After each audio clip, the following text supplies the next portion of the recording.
Hello and welcome to परीक्षा 247। Last class में हम लोग इंडस्ट्रीज और फैक्ट्रीज से रिलेटेड जो भी पीवाईक्यूज थे उनका क्वेश्चन नंबर 3 तक डिस्कस कर लिया था। इस क्लास में हम लोग क्वेश्चन नंबर 4 ऑनवर्ड्स डिस्कस करेंगे। अगर आपने लास्ट क्लास जो है उसको नहीं देखा है तो वो आप जाकर पहले देख लीजिए, उसके बाद इस क्लास को देखिए। और चैनल अगर आपने नहीं सब्सक्राइब किया तो चैनल भी सब्सक्राइब कर लीजिए। तो चलिए अपना डिस्कशन शुरू करते हैं। क्वेश्चन नंबर 4 है कि द बेल्ट ऑफ, ठीक है, the belt of jute industry in Bihar is located in, ठीक है। तो जूट की जो इंडस्ट्री है बिहार में किस पर्टिकुलर रीजन में लोकेटेड है, यहाँ पर वो पूछा गया है। अगर आप बिहार का मैप विजुअलाइज करें, है ना, इसको नॉर्थ और साउथ में अगर डिवाइड कर दें तो जो बिहार का नॉर्थ ईस्ट वाला रीजन है, ये रीजन, यहाँ पर बिहार की जो जूट इंडस्ट्री है मेनली इस पर्टिकुलर रीजन में पाई जाती है। तो यहाँ पर जो करेक्ट आंसर होगा वो ऑप्शन बी होगा, north east plane of Bihar, ठीक है। तो यहाँ ऑप्शन बी जो है वो आपका करेक्ट आंसर हो जाएगा, ठीक है। अगर आप जूट प्रोडक्शन देखें, ठीक है, कुछ वैल्यू एडिशन करेंगे यहाँ पर, कुछ फैक्ट्स जो एग्जाम के पर्सपेक्टिव से आपके इंपॉर्टेंट है उसके बारे में, ठीक है। तो यहाँ पर अगर आप प्रोडक्शन देखें जूट का, ठीक है, जूट का प्रोडक्शन, तो जूट के प्रोडक्शन में रैंक वाइज देखें तो फर्स्ट नंबर पर वेस्ट बंगाल आता है, सेकंड नंबर पर इंडिया में बिहार आता है और थर्ड नंबर पर असम आता है, ठीक है। इन्हीं तीन स्टेट्स में इंडिया का 95 से 97% जूट का प्रोडक्शन हो जाता है। अगर बिहार की बात करें तो बिहार में टोटल इंडिया का 8 से 10% जूट का प्रोडक्शन होता है, ठीक है। तो एक हिसाब से लीडिंग प्रोड्यूसर जो जूट का है वो वेस्ट बंगाल है, सेकंड नंबर पर बिहार आता है, 8 से 10% इंडिया का प्रोडक्शन जो है जूट का वो बिहार में होता है, ठीक है। और अगर जूट की बात करें तो जूट एक नेचुरल इको फ्रेंडली फाइबर है, ठीक है, natural and eco friendly fibre, ठीक है। आप ये याद रखेंगे। इसके अलावा कुछ चीजें और हैं जो आपको पता होनी चाहिए। पहला ये कि जो नेशनल जूट बोर्ड है, ठीक है, वो किस मिनिस्ट्री के अंदर आता है वो आपको पता होना चाहिए। तो नेशनल जूट बोर्ड जो है वो मिनिस्ट्री ऑफ टेक्सटाइल के अंदर आता है, ठीक है। तो आप याद रखेंगे नेशनल जूट बोर्ड जो है वो मिनिस्ट्री ऑफ टेक्सटाइल के अंदर आता है, ठीक है, टेक्सटाइल के अंदर आता है। इसके अलावा इसका इस्टेब्लिशमेंट जो था वो 2008 में हुआ था, ठीक है। तो अगर आपसे पूछा जाए एग्जाम में कि नेशनल जूट बोर्ड जो है वो किस पर्टिकुलर ईयर में जो है इस्टेब्लिश किया गया था, तो आप याद रखेंगे कि इसको 2008 में इस्टेब्लिश किया गया था मिनिस्ट्री ऑफ टेक्सटाइल के अंदर, ठीक है। इसके अलावा कुछ ऐसे एक हिसाब से कुछ ऐसी चीजें जहां पर जूट का जो है यूज किया जाता है प्रोडक्शन में, ठीक है। तो आपको पता होना चाहिए, रोप्स बनाने में, साथ में बैग्स बनाने में, ठीक है, कारपेट्स बनाने में, ये सारी चीजें जो हैं जिनको जूट को यूज करके इन सारी चीजों का मैन्युफैक्चरिंग किया जाता है या फिर इन पर्टिकुलर चीज को बनाया जाता है, ठीक है। जूट का एक हिसाब से मार्केट में डिमांड क्यों है इतना ज्यादा वो भी आपको पता होना चाहिए। तो इसका डिमांड जो पर्टिकुलरली है वो है इसके अफोर्डेबिलिटी की वजह से, ठीक है। अफोर्डेबिलिटी के साथ साथ इसकी ड्यूरेबिलिटी भी जो है वो बहुत अच्छी है। ड्यूरेबिलिटी के साथ साथ इसकी जो स्ट्रेंथ है वो भी बहुत अच्छी होती है, ठीक है। स्ट्रेंथ के साथ साथ ये एक हिसाब से ऐसा फाइबर है जो थोड़ा सा सॉफ्ट होता है, ठीक है। तो इस वजह से भी इसकी जो मार्केट डिमांड है वो बहुत ज्यादा है। अगर आपसे यहाँ पर पूछता है कि जूट का जो एक हिसाब से जो सोइंग मंथ होता है वो कौन सा है, जब इसको जो है एक हिसाब से लगाया जाता है खेतों में, ठीक है। तो जो सोइंग मंथ होता है जूट का वो होता है फेब। तो फरवरी में एक हिसाब से इसको लगाया जाता है। इसका जो हार्वेस्टिंग मंथ है वो भी आपको पता होना चाहिए, वो होता है अक्टूबर में, ठीक है। तो टोटल 8 से 10 महीने की ये क्रॉप होती है। तो सोइंग मंथ आप याद रखेंगे कि फरवरी में है, हार्वेस्टिंग मंथ इसका जो है वो अक्टूबर में है। तो ये यहाँ से चीजें आप याद रखेंगे। क्या क्या चीजें हम लोगों ने डिस्कस किया एक बार फिर से देख लेंगे कि जो नेशनल जूट बोर्ड है ये मिनिस्ट्री ऑफ टेक्सटाइल के अंदर आता है जिसको स्टैब्लिश किया गया था 2008 में। इसका यूजेस क्या क्या है जूट के, तो रोप्स बनाने में यूज होता है, बैग्स बनाने में यूज होता है, कारपेट्स वगैरह बनाने में यूज होता है।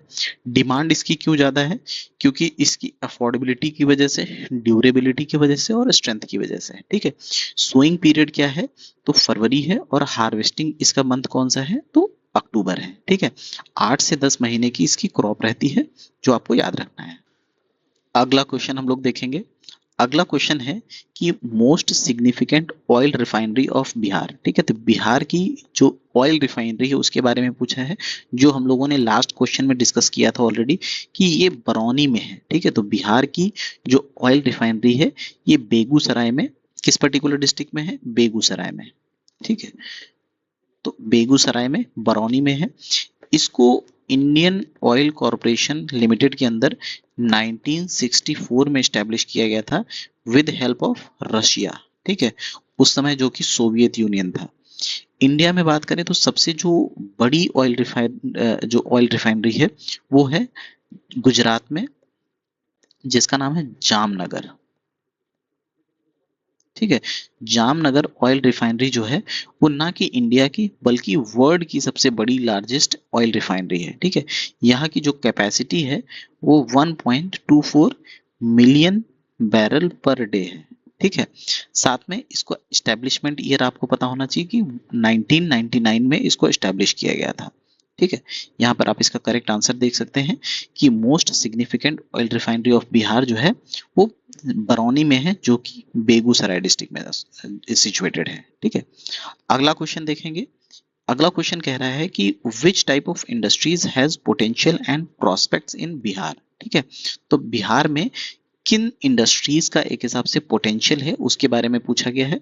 तो हम लोगों ने अभी लास्ट क्वेश्चन में देखा है कि जो बेगूसराय है वहां पर ऑयल रिफाइनरी है, तो ये भी आपका करेक्ट आंसर है ए।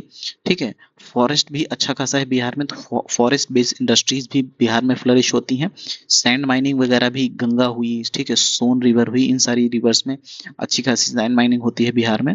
एग्रो बेस्ड इंडस्ट्रीज, क्योंकि एग्रीकल्चर प्रोडक्शन बिहार में बहुत अच्छा होता है, तो इसकी भी इंडस्ट्रीज है। इस वजह से जो यहाँ पर करेक्ट आंसर हो जाएगा ऑप्शन डी हो जाए, ऑप्शन ई हो जाएगा, मोर देन वन। ठीक है, तो हम लोगों ने जो डिस्कस किया था ऑयल रिफाइनरी जो बिहार में है वो कहाँ पर है, बेगूसराय में। ठीक है, तो बेगूसराय में बिहार की ऑयल रिफाइनरी है, जिसको बरौनी ऑयल रिफाइनरी भी बोलते हैं। ठीक है, ये ओ IOCL के अंदर है। ठीक है, इंडियन ऑयल कॉरपोरेशन लिमिटेड के अंदर, और इसका इस्टेब्लिशमेंट ईयर जो है वो 1964 है, जो कि रशिया की हेल्प से इस्टेब्लिश किया गया था। ठीक है, फॉरेस्ट की बात करें, फॉरेस्ट बेस्ड इंडस्ट्रीज की, तो इसमें मेनली टिम्बर और नॉन टिम्बर जो भी प्रोड्यूसेस होते हैं उसके प्रोडक्शन की बात की जाती है। इसी तरह बैम्बू की बात की जाती है यहाँ पर। ठीक है, और जो pulps and paper based industries होती हैं वो भी जो है वो फॉरेस्ट से एसोसिएटेड है। ठीक है, सैंड माइनिंग की बात करें तो सैंड माइनिंग का जो मेन पर्पज होता है, एक हिसाब से इसका यूज जो होता है वो कंस्ट्रक्शन और इंफ्रास्ट्रक्चर में होता है। ठीक है, और ये मेनली बिहार में सोन रिवर और गंगा रिवर से एसोसिएटेड है। ठीक है, सबसे ज्यादा जो सैंड माइनिंग है वो सोन और गंगा रिवर में है। उसके बाद फिर जो एग्रो बेस्ड इंडस्ट्रीज हैं इसके बारे में अगर आप देखें तो जैसे शुगर इंडस्ट्री हुई। ठीक है, शुगर के अलावा डेयरी इंडस्ट्री हुई। ठीक है, जूट इंडस्ट्री वो भी एग्रीकल्चरल बेस्ड है। ठीक है, सिल्क इंडस्ट्री के लिए भी बिहार को बहुत ज़्यादा जाना जाता है। तो ये सारी कुछ इंडस्ट्रीज हैं जो कि एग्रो बेस्ड इंडस्ट्रीज हैं। तो यहाँ पर आप इसका करेक्ट आंसर देख सकते हैं कि यहाँ पर करेक्ट आंसर जो होगा option E, more than one. ठीक है, अगला क्वेश्चन देखेंगे। अगला क्वेश्चन कह रहा है कि with whose cooperation was the Barauni refinery established in Bihar. ठीक है, तो हम लोगों ने अभी लास्ट क्वेश्चन में ही ये चीज देखा कि 1964 में जो सोवियत रशिया था उस समय, ठीक है, उसकी हेल्प से जो बरौनी ऑयल रिफाइनरी थी, जो कि आज की डेट में बेगूसराय डिस्ट्रिक्ट में है। ठीक है, बेगूसराय डिस्ट्रिक्ट में इस्टेब्लिश्ड हुई थी। ये 1964 में रशिया की हेल्प से इसको इस्टेब्लिश किया गया था। ठीक है, और भी कुछ चीजें हैं जिनको रशिया की हेल्प से इस्टेब्लिश किया गया था। ठीक है, उनके बारे में अगर देखें, ठीक है, तो भिलाई स्टील प्लांट जो है, भिलाई स्टील प्लांट, ठीक है, जो कि छत्तीसगढ़ में है। ठीक है, ठीक है। तो आप याद रखेंगे छत्तीसगढ़ का जो भिलाई स्टील प्लांट है उसको भी रशिया की हेल्प से 1955 में स्टैब्लिश किया गया था। इसके अलावा जो बोकारो स्टील प्लांट है झारखंड का, ठीक है, बोकारो स्टील प्लांट जो झारखंड का है, ठीक है, इसको सोवियत यूनियन की हेल्प से 1964 में स्टैब्लिश किया गया था। उसके अलावा एक जो मोस्ट इंपॉर्टेंट कई बार ऑलरेडी पूछा जा चुका है, सारे एग्जाम्स में इससे क्वेश्चन आता है कि जो कुदानकुलम न्यूक्लियर पावर प्लांट है तमिलनाडु का, ठीक है, कुदानकुलम न्यूक्लियर पावर प्लांट जो है जो कि तमिलनाडु में है, ठीक है, इसको भी रशिया की हेल्प से एक हिसाब से स्टैब्लिश किया गया था और ये इंडिया का सबसे लार्जेस्ट न्यूक्लियर पावर प्लांट है, ठीक है। इसके अलावा हम लोगों ने जो अपनी फर्स्ट सैटेलाइट लॉन्च किया था जिसका नाम था आर्यभट्ट, उसको भी 1975 में रशिया की हेल्प के द्वारा इसको लॉन्च किया गया था और रशिया की ही हेल्प के द्वारा इसको एक हिसाब से कंस्ट्रक्ट किया गया था, ठीक है। और इसके अलावा आपको पता होना चाहिए कि जो फाइटर जेट है मिग के नाम से, ठीक है, मिग 21 के नाम से, इसको भी रशिया की हेल्प के द्वारा टेक्नोलॉजी ट्रांसफर की गई है और आज की डेट में इंडिया में इसका प्रोडक्शन होता है, ठीक है। बहुत फेमस एक क्रूज मिसाइल है जिसका नाम है ब्रह्मोस, ठीक है। तो ब्रह्मोस मिसाइल भी जो है वो इंडिया और रशिया के बीच में एक हिसाब से इंडिया और रशिया दोनों मिल के इसको प्रोड्यूस करते हैं, ठीक है। और ब्रह्मोस जो नाम है ये इंडिया और रशिया दोनों की जो रिवर है उसके नाम पे ये बेस्ड है, ठीक है, जो कि नाम है ब्रह्मपुत्र और मॉस्कोवा रिवर है, ठीक है। इसके अलावा जो विशाखापट्टनम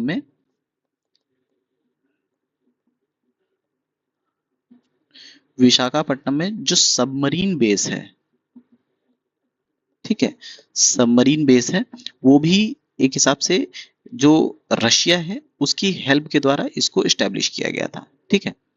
यहाँ पर आप इसका करेक्ट आंसर देख सकते हैं कि किसके कोऑपरेशन से बरौनी बरौनी ऑयल रिफाइनरी थी उसको एस्टेब्लिश किया गया था। तो आप याद रखेंगे कि सोवियत यूनियन की हेल्प से इसको एस्टेब्लिश किया गया था, ठीक है। कुछ चीजें हैं जो आपको और यहाँ पर पता होनी चाहिए, जैसे कभी कभी क्वेश्चन में पूछा जा चुका है कि 1971 में जो इंडिया को यूएसए ने न्यूक्लियर का थ्रेट दिया था, ठीक है, उस पर्टिकुलर इवेंट को किस नाम से जानते हैं? तो उसको हम लोग जानते हैं गन बोट डिप्लोमेसी, ठीक है। तो गन बोट डिप्लोमेसी के नाम से उस इवेंट को जानते हैं। हुआ क्या था कि एक हिसाब से जब 1971 में बांग्लादेश का फॉर्मेशन हुआ था तो उस समय यूएसए ने जो है इंडिया को न्यूक्लियर अटैक का थ्रेट दिया था, जिसकी वजह से यूएसए क्या करता है कि यूएसए जो अपनी 7 फ्लीट है, ठीक है, जो कि न्यूक्लियर कैपेबल है, उसको इंडिया के पास डिप्लॉय कर देता है। और उसकी वजह से इंडिया में उस समय जो गवर्नमेंट थी वो इंदिरा गांधी जी की गवर्नमेंट थी। इंदिरा गांधी जी ने SOS, जिसका मतलब होता है सेव आवर सोल, है ना, जो कि एक हिसाब से बहुत इमरजेंसी कॉल होती है, वो सोवियत को दी जाती है इंडिया की तरफ से, जिसकी तरफ से क्या होता है कि जो रशिया है, ठीक है, वो इंडिया के एक हिसाब से पास में, इंडिया के पास जहां पर 7 फ्लीट डिप्लॉयड थी यूएसए की, वहां पर रशिया जो है अपनी न्यूक्लियर सबमरीन्स को डिप्लॉय कर देता है, ठीक है।